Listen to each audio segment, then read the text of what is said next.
Hi Jess, I have your scan here. So I got two sets of numbers that we'll go over. One I'll go over pretty fast, and then I'll go over the next ones pretty slow. So the first ones are going to be the scan that you just took on April 12th versus your scan that you took a month earlier on March. And I'll go over those numbers pretty fast. All right, so those numbers are in blue, okay? Zoom out here. There we go, that's better. All right, so water stayed pretty close to the same. Increase of water of 0.2 pounds. Decrease of water of 0.2 pounds outside your cells. Dry lean mass went up to 0.2 pounds. And the total body water went down 0.2 pounds, which is weird. I don't know, whatever. It's just so insignificant. It's not even worth me spending time on that I just spent on it.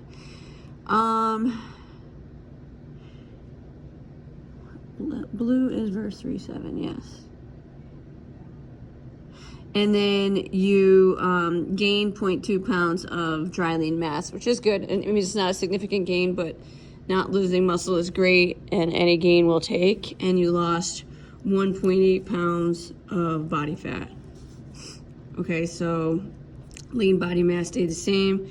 Net loss was 1.8 pounds. And if you just take a quick look at the D shape that you had in March, it's getting a little bit more pronounced now because you're down 1.8 pounds.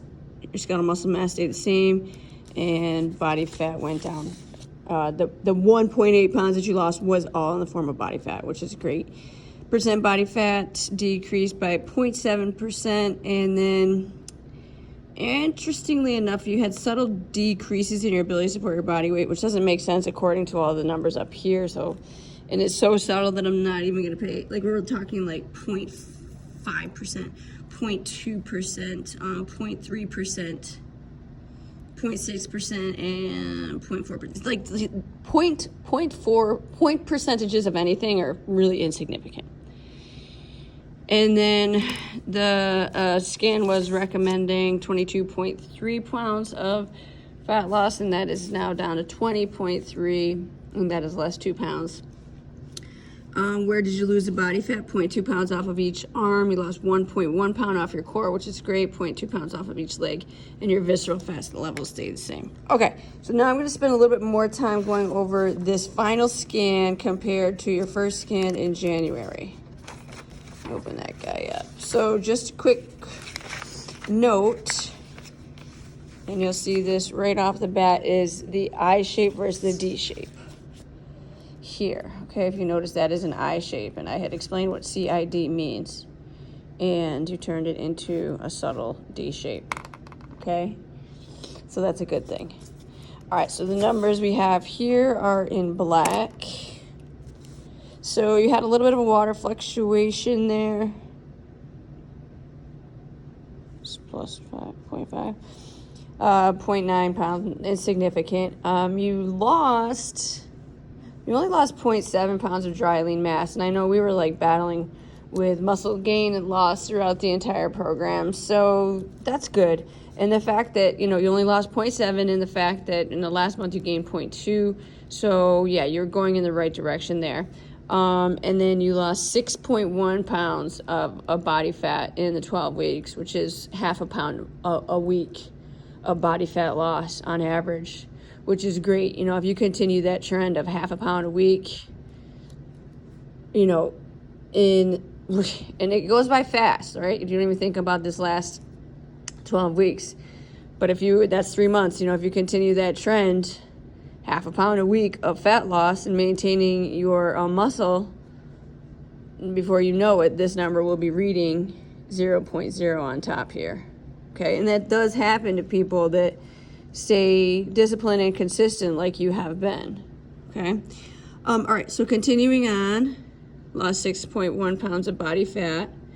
So you did lose 1.5 pounds of lean body mass, but that's your water fluctuation combined with your dry lean mass, not significant.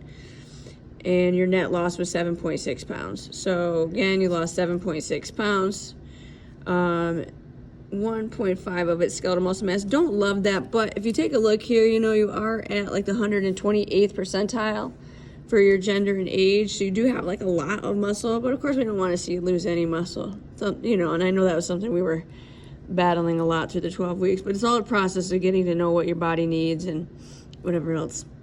And you lost 6.1 pounds of body fat. So you lost 1.2% of your body fat, which is great, almost 2% of your body fat. And then you did gain ability to support your body weight, 7.8% in your right arm, which is tremendous, 2.8 in your left arm, which is tremendous, 2% in your trunk. Your legs did decrease ability to support body weight a little bit, which we don't love. So that's something to consider. You still are above 100% able to support your body weight, but ideally we want to see that go up and not down. So something to keep an eye on, okay? The scan was recommending 26 pounds of body fat loss. That is down to 20.3, less 5.7 pounds. Where did you lose the body fat in the 12 weeks? 0.4 pounds off of each arm, so that's half a pound. 2.4 pounds off of your core, so 2.5 pounds off your core. And then 1.3 pounds and 1.6 pounds off of each leg. And your visceral fat levels went down 1 level. So all in all, really, really good results. You know, I'm super proud of you. I know this is like, you know, a huge learning process for you and balancing life and everything else. So getting these kind of results in the 12 weeks, that much fat loss is tremendous. And like I said, if you were to continue to average half a pound of fat loss a week, you know, that'd be exactly what you would want to do moving forward. So it was a pleasure working with you. I'm going to send you some other stuff and try to get your final report done. Let me know if you have questions.